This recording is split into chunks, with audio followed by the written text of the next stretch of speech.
بسم الله الرحمن الرحيم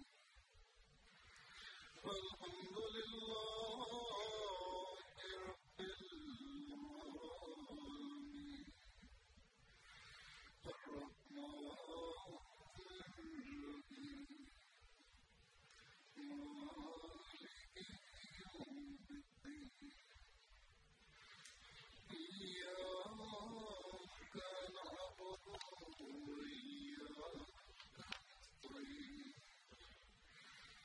اهدنا الصراط المستقيم صراط الذين أنعمت عليهم غير المغضوب عليهم ولا الضالين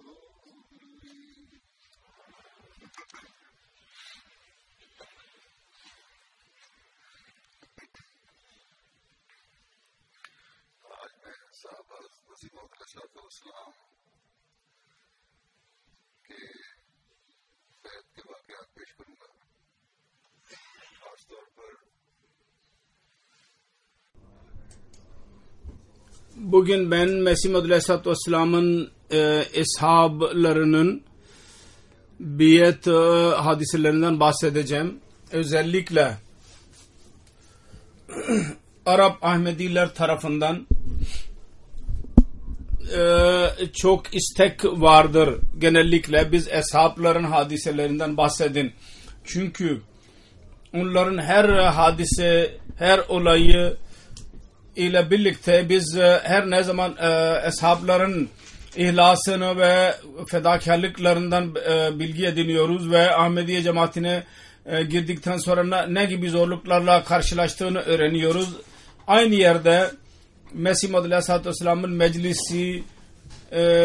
meclisine dahi sanki girmiş bulunuyoruz.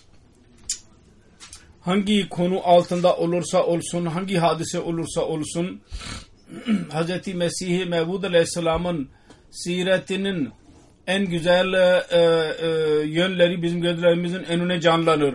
Mesih Maud Aleyhisselatü Vesselam Hazretlerinin meclislerinin durumunu öğrenmiş oluyoruz.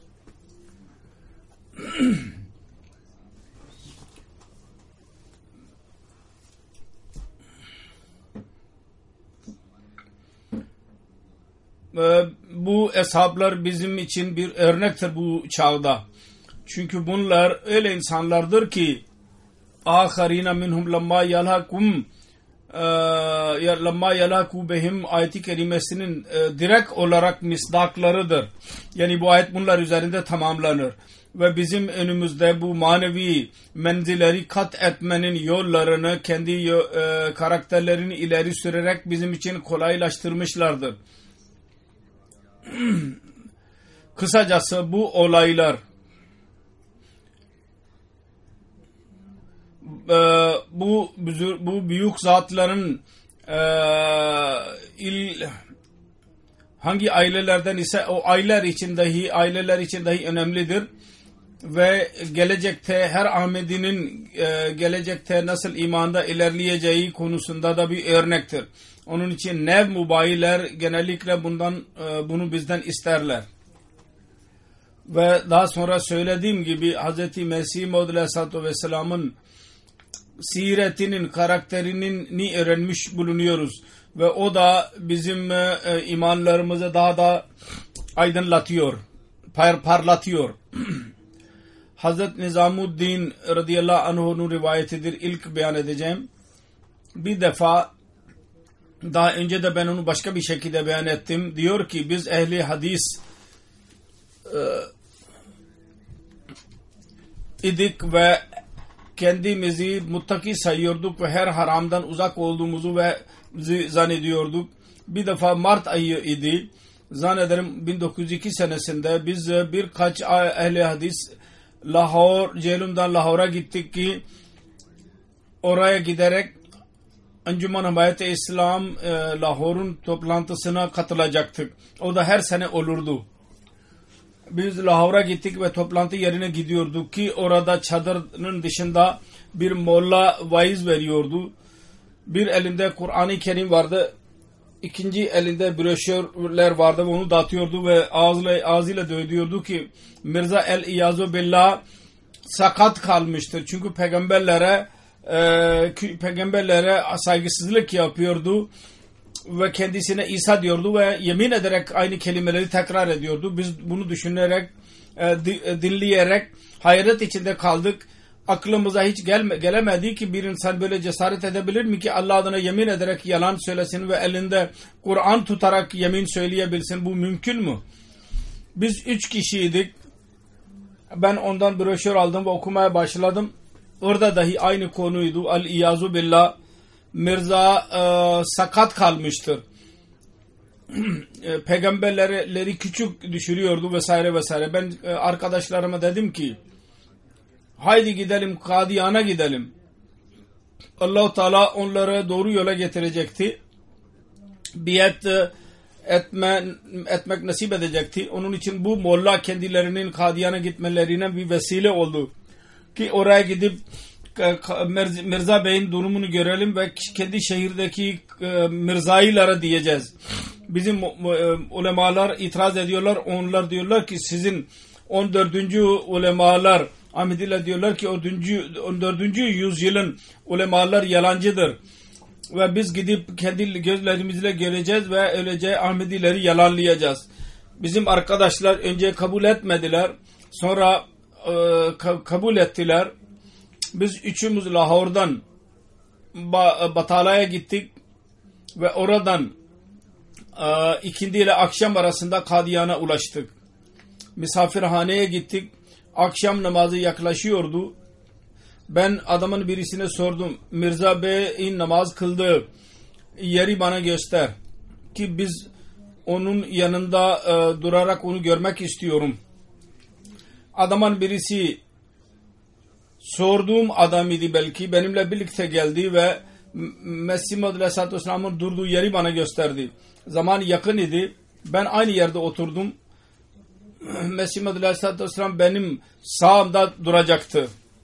Diğer arkadaşlar benim sağımda durdular. Bu cami Mescid Mübarek olarak adlandırılıyor. Mesih Muhammed Aleyhisselatü Vesselam'ın evine yakın idi. O kadar küçüktü ki 6-7 saf en fazla oluşturulurdu.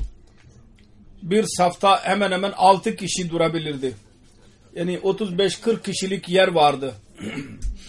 Birkaç dakika sonra akşam ezanı okundu ve birkaç dakika sonra Mesih Muhammed Aleyhisselatü Vesselam'ın geldi. Yakın idi bize kapı geldi ve benim yanıma durdu. Mevlevi Abdülkerim merhum önde durdu. Ezan tekbir okudu. İkamet getirdi ve ikametin bitmesine kadar ben ayağından başına kadar bütün uzuvlarını gördüm. Hatta onun saçlarını ve sakalını dahi gördüm. Benim kalbimin durumu değişti. Dedim ki ya Rabbi bu güzel insan, nurlu yüzlü ben insan hiç hayata şimdiye kadar görmedim. Saçları sanki bir altından yapılmış idi ve elleri nur içindeydi. Her şey kendi beni çekiyordu. Ben dedim ki ya Rabbi bu zata mı Resulullah diğer peygamberleri küçük düşünüyor diyorlar. İmam Allahu Ekber dedi ve namaz başladı.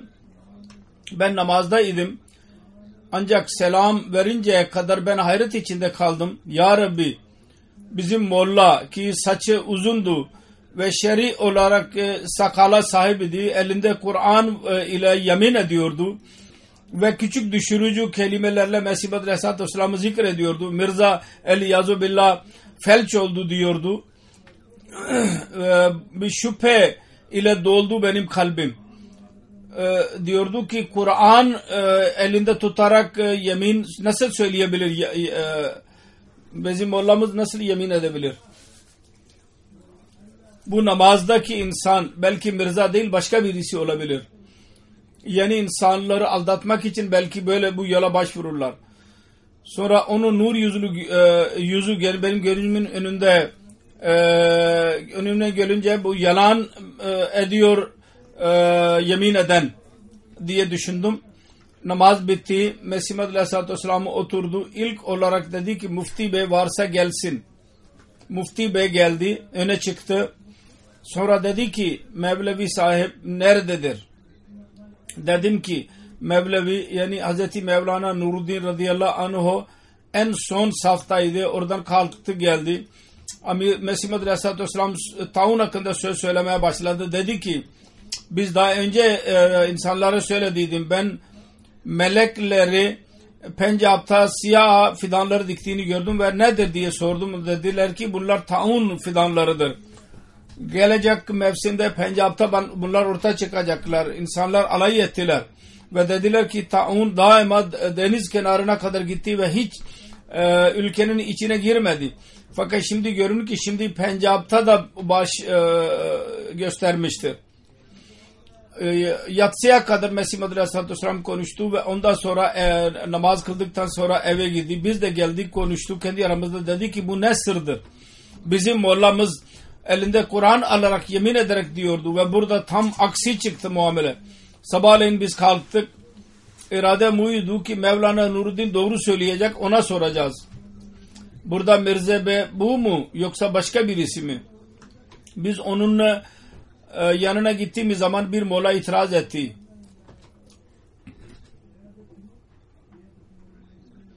Eski nebiler, veliler aç kalarak yemek sade yemek yerlerdi ve Mirza Bey duyduğuma göre pilav dahi yer. Mesih Maud Aleyhisselam dedi ki Mevlana sahip ben Kur'an'da bunun helal olduğunu gördüm bu yemeklerin, eğer haram ise söyle bana. Bu molla biraz sustu ve ben o broşürü çıkarıp Mevlana'nın önüne koydum. Dedim ki bizim bir molla yemin ediyordu Mirza El-İyazu Billah felç olmuştur ve bize bu Mirza Bey budur dendi. Bu da sağlıklıdır. Siz söyleyin. Acaba Mirza bu mu namazda gördüğümüz yoksa başka birisi midir? Hazreti Mevlana Nuruddin radıyallahu anh aynı bir broşürü çıkardı cebinden ve dedi ki bakın sizin mollalar bunu bize gönderdiler. Şimdi bu bir tarafta Mirza'dır, diğer tarafta da mollalar vardır. Kimi isterseniz doğru kabul edin. Sonra neydi? Ben ağlamaya başladım. Dedim ki hala beyat etmeyecek misin? Mollalar zamanın deccalıdırlar. Biz ikindiden sonra biat etmeye rica ettik. Mesih Maud Aleyhisselam dedi ki acele etmeyin. Birkaç gün derin sonra mollalar sizi saptırmasınlar ve daha büyük günahkar olmayasın. Ben ağlayarak dedim ki efendim ben şimdi hiç sapmam. İkinci gün biz üçümüz biat ettik ve geri döndük. Hazreti Minya Abdülaziz radıyallahu anh rivayet eder. 1891 senesinde ben Sekma köyüne görevlendirildim ve Miya Cemaluddin ve Miya İmamuddin ve Miya Hayruddin ile tanıştım. Onlar Mesih Maud Aleyhisselatü Vesselam'ın Mesihlik davasını ve Mehdilik iddiasını bana bahsettiler.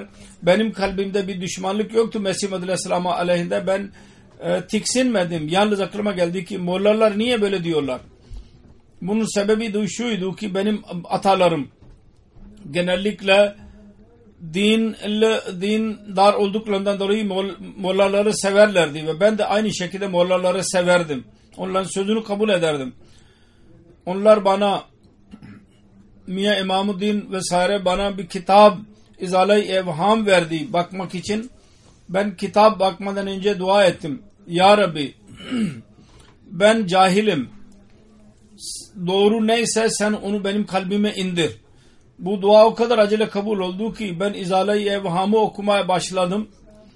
O kadar kalbim teselli buldu ki Mesih Maud Aleyhisselatü Vesselam'ın doğruluk konusunda zerre kadar şüphem kalmadı ve imanım daha da kuvvetlendi. Daha sonra ilk defa Kadiyana Mesih Maud Aleyhisselatü Vesselam'ı ziyaret etmeye gittim ya Hayruddin ile birlikte ve ziyaret ettiğim zaman kalbim teselli buldu. Şehadet verdi ki bu zat asla yalan söyleyen ve aldatıcı birinin yüzü değildir.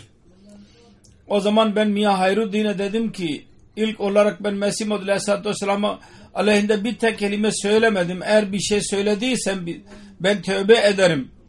Bu yalancının yüzü değildir. Ve böylece biat ederek cemaate katıldı. Aslında Amirul Muminin diyor ki bu iyi niyetli olmak ve Allah-u Teala'dan yardım dileme gereklidir. Ve Mesih Aleyhisselatü Vesselam dahi buna birçok defa işaret etmiştir. Benim kitaplarımı okuyun, iyi niyetle okuyun demiştir. Mollalar dahi okurlar fakat itiraz etmek için okurlar. Ve kötü zihniyet dışında bir şey olmazlar. Kur'an-ı Kerim ilan ediyorsa ki temizler anlayabilecekler, o zaman başka bir kitabın anlamı ne? Bu mollaların bundan 100 sene önce bunların durumu neyse yahut 150 sene önce yahut ebedi ezelden bugün hala aynı durumdadırlar. Hazreti Dr. Muhammed Abdullah beyan ediyor. Ben 18-19 yaşındaydım. Aralık 1903 senesinde ben rüyada Mesih Aleyhisselatü Vesselam'ı gördüm. Bundan önce ben kendisini asla görmemiştim. Bana sordu. Kimin muridisin? Ben arz ettim ki Efendim Muhammed Resulullah sallallahu aleyhi ve sellem'in muridiyim. Ondan sonra bana Ayna-i Kemalet İslam ve Tiryakul Kulub okumam bana nasip oldu. Onları okumakla ben Ahmediye cemaatine yöneldim. 1906 senesinde ben istihare ettim. Gojra Lailpur ilinde ben o görev başındaydım. Sabah namazından sonra keşfi olarak uyanık iken bana merdivenler gösterildi. Her merdivende bir son bir levha vardı. Son merdivende kırmızı bir levha vardı. Orada yazılıydı. Mirza Ghulam Mehmed Kadiyani Mesih Mevud ve Mehdi Mehud. 1957 senesinde Raya Sialkot iline gittim. Orada benim kayınpederim oradaydı. Orada Hazreti Dr. Abdülsattar Şah merhum Rayya'da hastanenin müdürüydü. Onunla birlikte Kadiyan'a gittim ve Mesih Aleyhisselatü Vesselam'ı ziyaret ettim ikindiden sonra. 1903 senesinde ben rüya görmüştüm. Aynı yüz o zaman idi ve elbiseleri dahi aynı idi. Ve ondan sonra da ben biat ettim. Hazreti Malik Umar Hattab Hoşab'ta yaşayan diyor ki ben yetişkin hale gelince Mesih Aleyhisselatü Vesselam'ın iddiası memur minallah duydum. Aklıma geldi ki hemen gidip biat edeyim. Allah-u Teala'nın lütfuyla 1905 senesinde kalp iradesine tabi olarak Kadiyan'a gittim.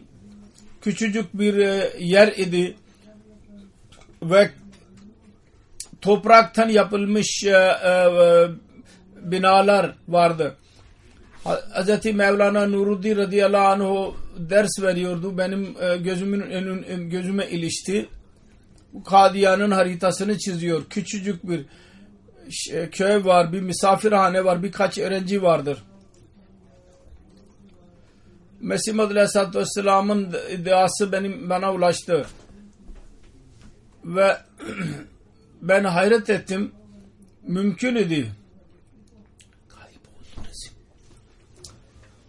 O kadar büyük iddia ve şehri o kadar küçük. Hayret içinde kaldım. Tabii hayret içinde kalacaktı çünkü inanamazdı. Ancak diyor ki buna rağmen benim kalbim onun doğru olduğuna şehadet ediyordu. Her şey görmeme rağmen kesin biliyordum ki bunun iddiası doğrudur. Mutlaka doğrudur. Diyor ki labbek diyerek Mevlana'ya görüşmeden önce benim aynı vatenden idi. Bir mektup yazdım Mesih Aleyhisselatü Vesselam'a. Arz ettim ki efendim dışarı gelin ve ben biat etmek istiyorum. Ve bugün geri gitmeliyim. Yazılı olarak cevap verdi. Ben saat 1'te ezan okunacak mübarek camine geleceğim. Bu arada 2 kişi geldi misafirhane. Orada benim dışında başka kimse yoktu. Dediler ki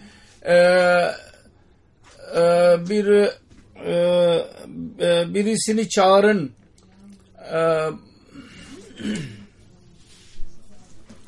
Berberi çağırın. Biz hemen saç kestirmek istiyoruz ve biat etmek istiyoruz. Biz yazdık, yine Mesih Muhammed Aleyhisselam aynı yazıyı gönderdi. Ben sordum. Dediler ki biz her iki kardeşi Kadiyan'a yakın bir köyde kalıyoruz ve orduda görevliyiz. Babamızın hasta oluşu üzerine biz eve geldik. Hastaydı bizim babamız. Biz adamın birisi dedi ki La ilahe illallah Muhammedur Resulullah oku ve senin canın güzel çıksın. Benim babam La ilahe illallah Muhammedur Resulullah okudu. Biz hemen bu kelimeyi okumamız gereklidir diye düşündük. Mirza Bey iddia etmişti. 2. gün bu sihirler bütün sihirler toplandılar bir yerde. Biz onlardan Kadiyan'dan geçip geldik. Onlar bizim arkamıza geliyorlar. Acele etmemiz lazım. Bu arada ezan okundu. Ben onlarla birlikte mübarek camiine gittim. Küçük bir camiydi, doluydu ki orada yer yoktu. Bu sihirlerin olayını bana beyan etti ki kardeşin. Bunun hakkında ben dedim ki daha araştırın bu kimler idi ve daha sonra Ahmedi oldular mı olmadılar mı? Fakat bunu yazdı bunu. Diyor ki hiç yer yoktu camide. Ben ayakkabı içindeydim, duruyordum ve hiç kimseyi tanımıyordum. Mesih Muhammed Aleyhisselatü Vesselam mihrab kapısını açtı ve insanlar ayağa kalktılar.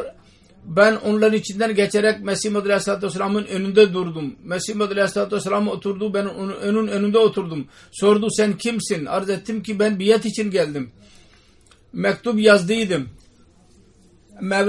Mevlevi Bey daha önce biat etmek isteyenler için arz etti. Mesih Muhammed Aleyhisselatü Vesselam benim elimi aldı ve dedi ki bu çocuğunun eli üzerine el koyun. Herkes benim elimin arkasına el koydular ve biat ettik ve Mesih Muhammed Aleyhisselatü Vesselam'ın dua etti ve ondan sonra namaz oldu. Hazreti Rahmetullah Ahmedi beyan eder. Mesih Muhammed Aleyhisselatü Vesselam birkaç ay Ludhiana'da kaldı. Ben o zaman aşağı yukarı 17-18 yaşındaydım ve öğrenciydim. Mesih Muhammed Aleyhisselatü Vesselam'ın huzuruna arada bir giderdim. Yüzünde olan nuru görebiliyordum. Kalbim beni mecbur ediyordu ki bu yalancıların yüzü değildir.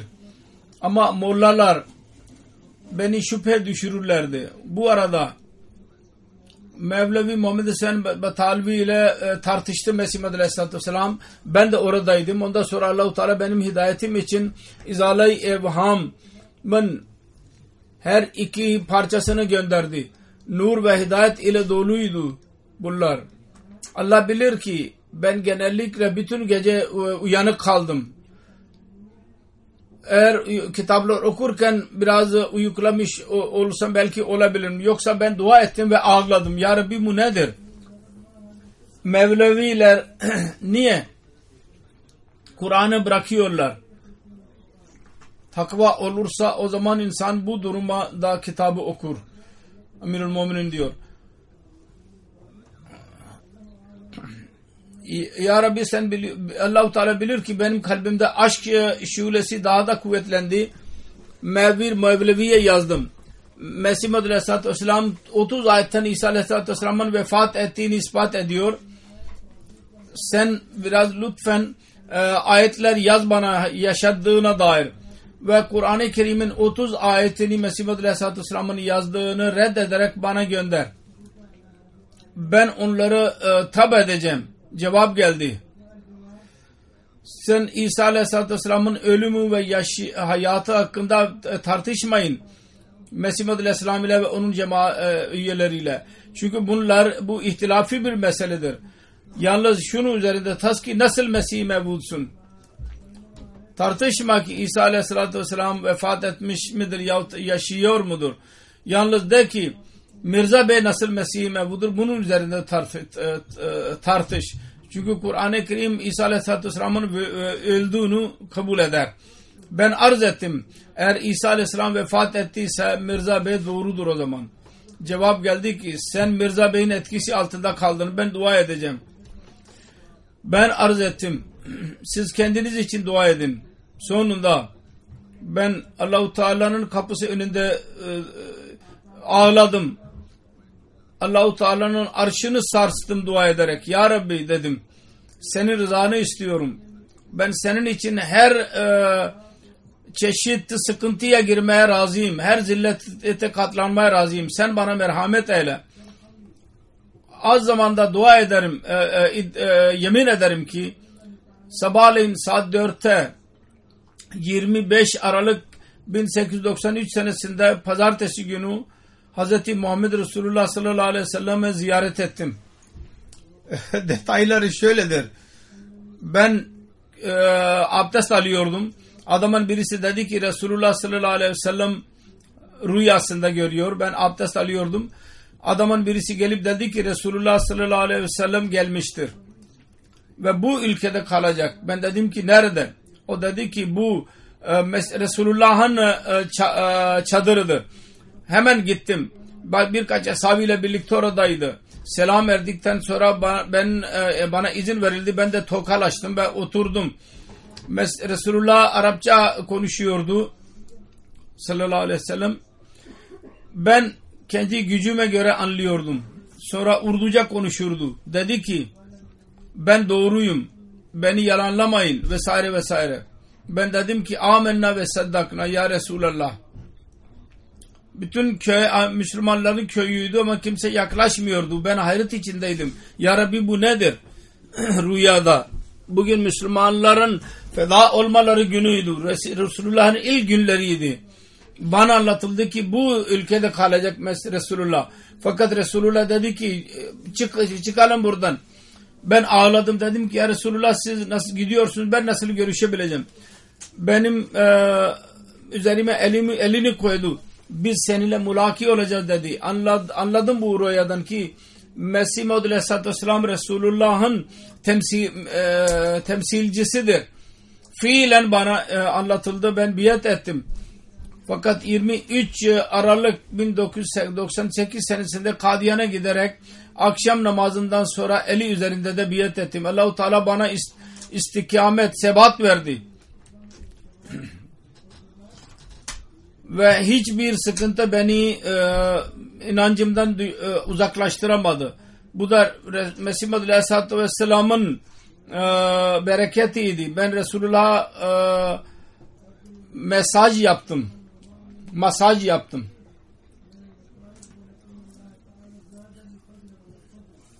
Allah-u Teala bana çok mükafatlar verdi. Benim babam, bütün akrabalarım Ahmedi oldular elhamdülillah. Eğer birkaç tane olayı dahi edecektim. Eğer uzun olacağından sıkıntı duymazsam, Ahmedi olduktan sonra ben salavat okurdum. Durud-i Tac. Bu da salavatın bir kısmıydı. Benim ustadım Mevlevi Abdülkadir Ludhiyanvi benden sonra Ahmedi olduydu. Bana derdi ki bu şirktir, bunu okuma. Ben dedim ki Mesih Maud Aleyhisselatü Vesselam'a söylet, bırakırım ondan sonra. Bir celsa gününde ben ve Mevlevi sahip oradaydık. Mesih Maud Aleyhisselatü Vesselam yürüyüşe çıktı. Mevlevi arz etti. Efendim Munşi Rahmetullah Darud-i Tac okur. Ben yasak ettim ki bu şirktir, okuma. Mesih Maud Aleyhisselam bana baktı ve dedi ki bu nedir? Hangi salavat-ı sen okudun? Okudum. Dedi ki bunda şirk yoktur. Mevlevi arz etti ki bunda bu kelimeler var. Dafil balay vel balay vel kahte vel maraze vel alam. Mesih Maud Aleyhisselam dedi ki Hz. Resulullah sallallahu aleyhi ve sellem'in mertebesini insanlar anlamadılar. Bunda ne şüphe vardır ki Resulullah'ın ismi Dafil Vela ve Vebadır. Uzun konuştu. Mevlevi memnun kaldı ve herkes için ben onu yazdım diyor.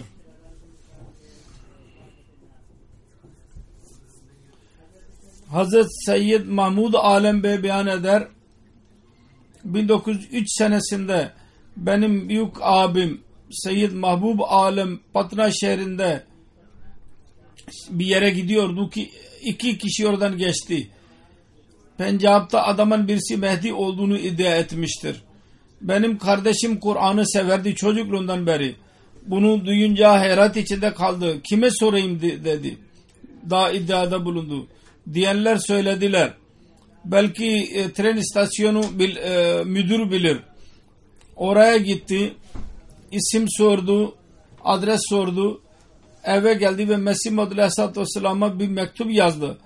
Ben sizin durumunuzu bilmiyorum. Yalnız isminizi duydum. Eğer lütfen bana kitaplarını gönderirseniz ben de okuyarak size geri gönderirim. Mevlevi Abdülkerim radıyallahu anh kitap göndermeye başladı ve benim abim okuyarak geri gönderiyordu. O zamandan beri insanlar muhalefet ettiler fakat benim abim sebat gösterdi ve bir müddet sonra biat etti. Ben de bir müddet sonra abim vasıtasıyla kitapları okudum ve biat ettim. Ahmedi olmadan önce bir müddet önce ben şehirden köye gittim ve babamla birlikte yattım. Babam rüyamda Hz. İmam Hüseyin radıyallahu anh kendisine dedi ki senin bu oğlan çok büyük bir avukat olacak. Fakat Ahmedi olduktan sonra babam dedi ki sizin rüyanızın tabiri benim Ahmedi olmam idi. Bu böyle rüyanız gerçekleşmiştir. 2 sene ben hasta kaldım tehlikeli bir şekilde ve uzun zaman hastalık devam etti. 2 seneye yakın ve çok tehlikeli bir hastalık idi. Tam olarak da sağlığa kavuşmamıştım ki Kadiyan'a gitmek istedim. Şiddetli bir şekilde bir arzu duydu. Bir şiir okuyor sevgi konusunda. Bu öyle etki çıkardı bu sevgi ki yarimin sevgisinde melhem ve yara beraber oldu.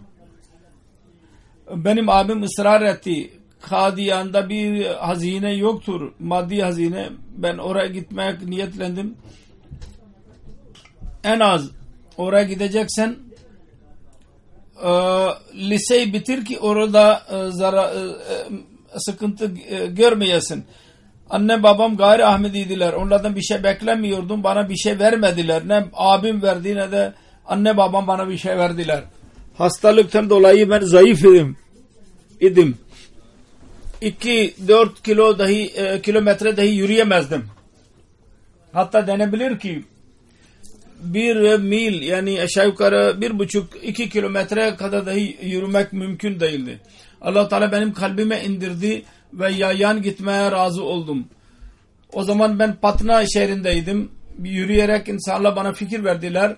Anne babayla görüş. Ben inkar ettim. Belki benim annem feryat eder. Ben o zaman belki gitmekten vazgeçerim. Kadiyan gitmekten ben belki vazgeçerim.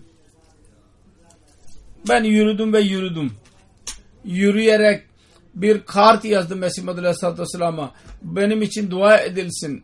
Benim yolculuk durumu böyledir. Benim elimde para yok. Sağlığım yerinde değil. Fakat yola çıktım ben. Çok zayıfım. Ve bir kart abime de yazdım. O başka yerdeydi. Ben gidiyorum. Eğer Kadiyan'a ulaşırsam mektup yazarım. Eğer yolda ölürsem benim naaşımı hiç kimse bilmeyecek. Ben yolculuk için dikkatli davrandım. Bir harita aldıydım tren yolunun, demir yolunun. Birkaç para vardı benim elimde. Zayıf idim, çok zayıf ve mesafe uzun idi. 50-60 kilometreye kadar 80 kilometreye kadar ben tren üzerinde yolculuk yaptım. Eğer ben zaaf gösterirsem geri gelemeyeyim. 50-60 kilometre yaptıktan sonra geri gelemeyeceğim. Geleceğime ileri gideceğim. Bu yolculukta 30 kilometre ben her gün yürürdüm. Her nerede gece olursa orada ben gece geçirirdim. Bazen tren istasyonunda, bazen köylerde. Her iki elim yara bere içinde kaldı. Dua ederdim. Ya Rabbi, bana yardım et. Gece için bir yerde kalıyor isem sancıdan dolayı ben ayaklarımı hareket ettiremezdim. Sabahleyin namaz kılar ve yine yürüme başlardım. Ayaklarım yürümezdi. Yavaş yavaş yürütürdüm. Çok yavaş yürürdüm başlangıçta ve birkaç dakika sonra tam hıza geçerdim. Ayakkabı giyemezdim çünkü su toplamıştı. Yalnız yara kalmıştı ama Kadiyan'a gidecektim, mutlaka giderdim. Bazen çakıl taşlar, bazen demir yolu üzerinde yürürdüm, bazen genel yollarda tehlikeli yerlerden geçtim. Binlerce maymunlarla ben karşılaştım. Aligarh şehrinden geçtim. Fakat ben bilmiyorum ki nasıldır. Geçtim. Nasıl olduğunu bilmem. Çünkü benim tek gayem Kadiyan idi ve ben yürürdüm. Fakültelerin binası nasıldır bilmiyordum. Sağda bazı binaları gördüm beyaz ve sordum, bu binalar nedir? Dedi ki bu fakültenin binasıdır dedi ve ondan sonra ben yürüdüm. Delhi'nin içinden geçtim ve bir dakika dahi orada durmadım. Çünkü benim gidiş yerim başkaydı. Oradaki zatları ziyaret etmek niyetinde değilim. Kadiyan'a gitmek niyetindeydim. Yaralı ayaklarla Kadiyan'a gittim ve misafirhanede kaldım. Birkaç dakika sonra Hazreti Hafız Hamid Ali merhum radıyallahu anh bir süt bana getirdi, bardak. Benim cebimde para yoktu, almadım. Sonunda onun demesi üzerine korkma, sen para harcamayacaksın, bunu iç dedi. Elhamdülillah el-azaliki Kadiyan'da ilk gıdam süt oldu bana. Birkaç insan geldi ama hiç kimseye süt vermediler. Yalnız bana verdiler. O günden beri ben hiçbir şey bilmiyorum. Sonra Mesih Maud Aleyhisselatü Vesselam ile mülakat yaptım. Bana sordu durumu. Diğer insana betiyor diyordu. Bana dahi biat et dedi. Ben Mesih Maud Aleyhisselatü Vesselam'ın ayaklarına masaj yapıyordum. Ve ben o zaman kabul edildim ve eshablardan sayıldım. Yoksa eshablardan ben sayılamazdım. Allahümme malikel mulke tuizzu men teşâ'u.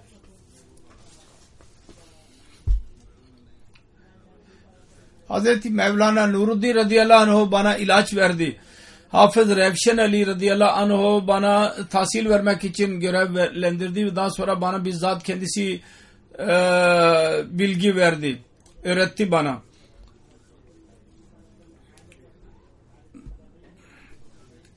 Sonra diyor ki Mayıs 1908 senesinde ben Kadiyan'da yaşıyordum. 1908 senesinde Mesih Maud Aleyhisselatü Vesselam'ın Lahor'a gittiği zaman daha sonra Mevlana Nuruddin'i de çağırdı. Beni de beraberinde götürdü. Hazreti Mesih Maud Aleyhisselatü Vesselam'ın vefatı zamanında ben kendi sağında duruyordum. Lahor'dan cenazeyle birlikte Kadiyan'a geldim. Hazreti Mevlana Nuruddin radıyallahu anh bahçede biat aldılar ve ben o zaman kendisiyle birlikte oturuyordum. Hazreti Mevlana bir konuşma yaptı o zaman. Hazreti Mir Nasır Nevab radıyallahu anh ağlayarak af diledi. Benim beynimdedir. Biatten sonra cenaze namazı kılındı. Sonra bahçede Mesih Maud Aleyhisselatü Vesselam'ın tabutu kondu ziyaret için ve yüzünden kefen bir tarafa çekildi. İnsanlar bir taraftan giriyorlar ve ziyaret ederek diğer kapıdan çıkıyorlardı. İşte o büyük zatların bazı olayları buydu. Onların kalbinde bir arayış vardı ve gelen Mesih Muhammed Aleyhisselatü Vesselam'ı kabul ettiler. Seyyid Mahmud Alem Bey'in hadisesi aslında hadiste vardır. Ayaklar üzerinde sürünerek de gitmeye mecbur olursanız gidin. Bunun bir şeklidir. Azim vardı. Sıkıntıya girdi ama bir azimli bir şekilde gitti ve sonunda menzile ulaştı. Allah Teala bütün bu eshapların derecelerini yükseltsin ve bize dahi imanımıza kuvvet versin. Biz de imanımızda ilerleyelim. Ve genel Müslümanların kapılarını dahi açsın ve onlar da Mesih Muhammed Aleyhisselatü Vesselam'ı tanıyanlar olsunlar ki Allah-u Teala'nın rızasını alanlar olsun ve bu günlerdeki afetlerden uzaklaşanlar olsunlar. Hz. Resulullah sallallahu aleyhi ve sellem'in ümmetinin hakkını verenler olsunlar. Ben şimdi üzücü bir haber vermek istiyorum. Mukarrem Muhammed Haşim Seyyid buradaki eski Ahmedilerden idi. Geçen günlerde Suudi Arabistan'da vefat etti. İnna lillahi ve inna ileyhi raciun. Cenazesi geldi mi? Cenazesi bugün geldi. Cuma namazından sonra inşallah onun cenaze namazını kıldıracağım.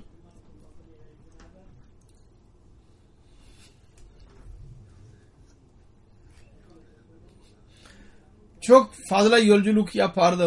Oraya gelip giderdi. 11 Ağustos Suudi Arabistan'a gitti. Kalp sıkıntısına girdi.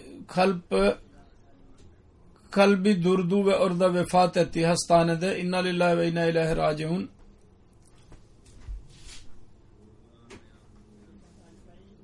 ...2000 senesinde Suudi Arabistan'a gitti. Daha önce buradaydı. Orada da değişik cemaat görevlerinde bulundu, hizmetlerde bulundu.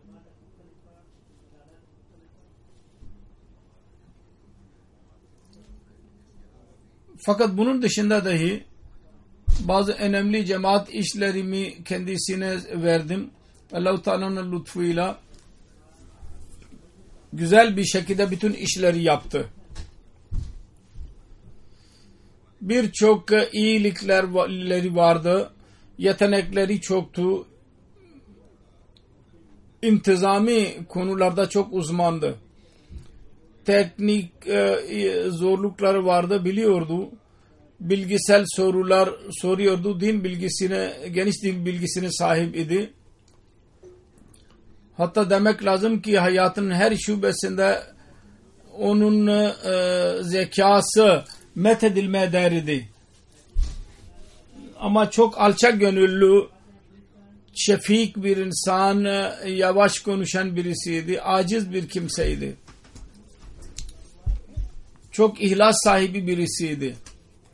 Herkese ihlas gösterirdi.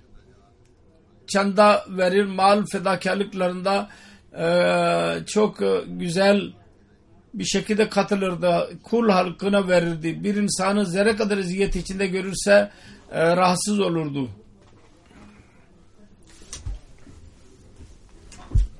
Ve yardım etmedikçe duramazdı. Onun bir komşusu bana anlattı. Vakfe zindegidir.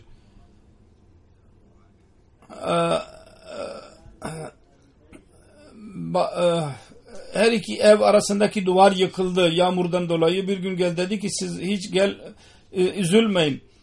Yola gidecekti. Kendisi geldi. Ben yaptıracağım bunu.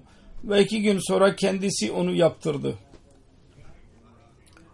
Kısacası çok ihlas sahibi ve insanlara fayda veren, hilafete aşık, cemaat nizamına bağlı ve cemaat nizamı için fiilen her zaman hazır hizmet için. Bir karı ve bir kızı vardır. Yazanlar bana yazdılar. Arapça deskte çalışan birisi bana yazdı. İkrima benim önümde oturuyor, bana yazdı. Cemaatin mallarını çok korur. Basiret sahibi birisiydi. Cemaatin durumunu iyi bilirdi. İç ve dış durumunu.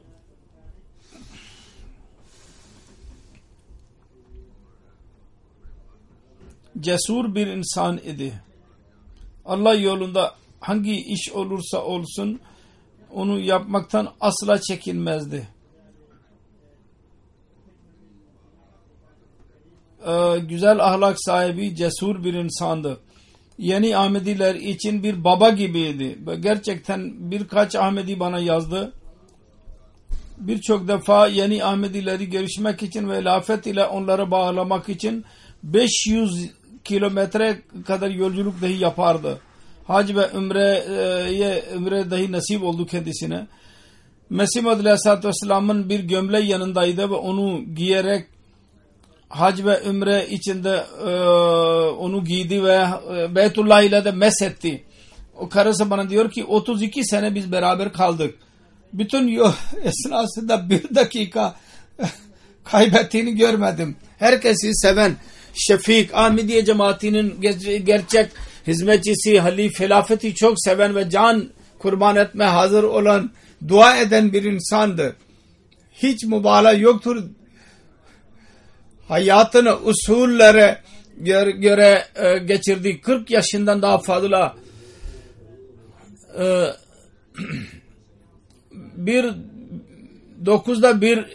bire vasiyet etmişti. Diyordu ki ilk olarak hilafet, ondan sonra aile ve daha sonra diğer şeyler vardır. Haşim Bey'in yazısından daha sonra birkaç rüya dahi yazmıştı bana. Bir rüyada diyor ki bir sefer 4 defa Resulullah sallallahu aleyhi ve sellem'i ziyaret ettim. İlk olarak Resulullah sallallahu aleyhi ve sellem'in yüzü güneş gibi parlıyordu. Elinde bir yüzük vardı. Ondan nur fışkırıyordu. Resulullah yaslanmış bir şey okuyordu. Ve yüzünden nur çıkıyordu. İkinci rüya yazmıştı orada. Ben bir evdeyim. Hazret Ammacan oradadır. Beni çok sever, şefkat gösterir bana. Bana hoş geldin der. Hazreti Ammacan, Mesih Maud Aleyhisselam'ın eşi. Hazreti Nusret Cihan Begüm. Ben günümün bütün zamanını onunla beraber geçiriyorum ve Mesih Maud Aleyhisselatü Vesselam'ın hayatının birçok olayını bana anlatıyor. Ve ondan sonra 5-6 saat geçince rüyada ben Hazreti Ammacan ve Hazreti Mesih Maud Aleyhisselatü Vesselam'ın evine gidiyorum. Ve bütün gün onlarla birlikte kalıyorum. Bu arada Mesih Maud Aleyhisselatü Vesselam kendi hayatının birçok hadisesini bana anlattı. Ve bazı duruşmalar hakkında dedi ki bu olduysa Allah-u Teala bana şunu ilham etti ve şunu vahiy etti. Sonra vahiyin nasıl indiğini dahi beyan etti ve vahiyin kelimelerini dahi beyan etti ve sonra akşam üzeri ben oradan çıktım. Rüyada kelimeler olarak değil ihsas şeklindeydi ve şekliliği görmüyordum. Aynı şekilde beni Emirül Müminin diyor, beni de rüyasında gördü. Bana diyor ki rüyada ben öldüm. Sen benim cenazemi kıldın. Ben dedim ki evet bu doğrudur. Git şimdi yemek ye. Ondan sonra ben uyandım diyor. Allah-u Teala kendisine cennet versin ve orada misafirlik yapsın kendisine. Uzun zaman burada İngiltere'de kaldı. Cemaat hizmetlerinde bulundu. 4. Halife Rahimahullah kendisini İngiltere dışına gitmesine izin vermemişti. Halbuki birçok yerlerde güzel iş bulurdu. Ama 4. Halife izin vermemişti. Burada kal dedi 4. Halife. Bilgi sahibi bir insandı. Uzman idi kendi işi konusunda. Fakat daha sonra 2000 senesinde izin verdi kendisine. Fakat buna rağmen yüksek tahsilliydi, uzman idi kendi işi konusunda. Hiçbir zaman demedi ki ben çok bilgili bir insanım ki kibir olmasın. Ben kendisiyle 4. halifenin vefatı üzerinde kendisiyle birleştim. Buraya geldiğim zaman Pakistan'dan cenazeden önce öyle bir insan ki kibarlıkla değişik ilanlarını bana getiriyordu. O zaman ilanlar emtia üzerinde de verilecekti. Her ne zaman söylediysek bu cümleyi böyle değiştir, bu kelime uygundur. hiç itiraz etmeden hemen değiştirirdi. Hiç demedi ki ben hayatımı burada geçirdim, bilgili bir insanım ve dilimi de biliyordum, onun için ben daha güzel biliyorum. Her nasıl dendiyse hemen değiştirdi. Kibarlığı dahi bir örnek idi her insan için. Hizmet duygusu dahi bir örnek idi herkes için. Hilafete itaat ve sevgi dahi bir örnek idi ve örnek alınır bir durumdaydı. Emekli ayrılmadan önce bana dedi ki ben iş yapıyorum ama uzun zamandan beri ben vakıf yapmak istiyorum. Ve gerçek şuydu, birkaç defa bana söylediydi, ben vakıf yapmak istiyorum. Fakat ben ona derdim ki daima sen nerede isen orada ihtiyacın vardır, sen vakıf olarak kabul et kendini. Hatta yaptığı iş bir vakfı zindagiden daha fazla iş yapardı. Her gene bana hatırlatırdı. Şimdi emekli ayrılmıştı. Yine tekrar iş buldu. Ben dedim ki sen nerede işin varsa orada kal, orada sana ihtiyacımız olacak. Cesaretli bir şekilde, hikmetli bir şekilde maşallah bütün işlerini yapardı. Biyetler üzerinde onun vasıtasıyla birkaç insan cemaate katıldı. Orta Doğu ülkelerinde irtibat görevini yaptı. Hesabı bilirdi ve bundan dolayı orada cemaatin muhasebesi konusunda ben üzülmezdim. Birçok önemli meseleler konusunda onun halletmek konusunda her ne zaman gönderildi ise güzel bir şekilde bütün o işleri halletti. Buraya her ne zaman gelirse ve genellikle buraya gelirdi çoklukla, gelir gelmez yorgun olduğunu söylemezdi. Camiye mutlaka gelirdi. Ve kaç gün burada kalırsa bütün namazları camide eda ederdi. Fazıl Camii'nde. Evini dahi camiye yakın bir yerde aldıydı. Özet olarak şu ki hilafetin yardımcılar arasındaydı. Onlar gerçekten sultanı nasir olurlar. Bu da onlardan birisiydi. Bunun ayrılmasıyla bir boşluk oluşmuştur. Allah-u Teala böyle takva ve işi gören insanlar hilafete nasip etsin daima. Amin. Allah-u Teala sevdiğimiz Rabbimizden ben bekliyorum. Ona gibi 100 binlerce sultan-ı nasir bize bahşedecektir inşallah-u Teala. Allah-u Teala merhumun derecelerini daha da yükseltsin. Ve sevgili insanların ayakları altında onlara yer versin. Onların hizmetlerinin detayları çok uzundur. Bilenler onu görecekler, bilirler. Allah-u Teala İngiltere cemaatine dahi onun gibi diğer çalışanlar, kibar çalışanlar versin ve kızına da muhafaza eylesin. Onu da korusun. Amin.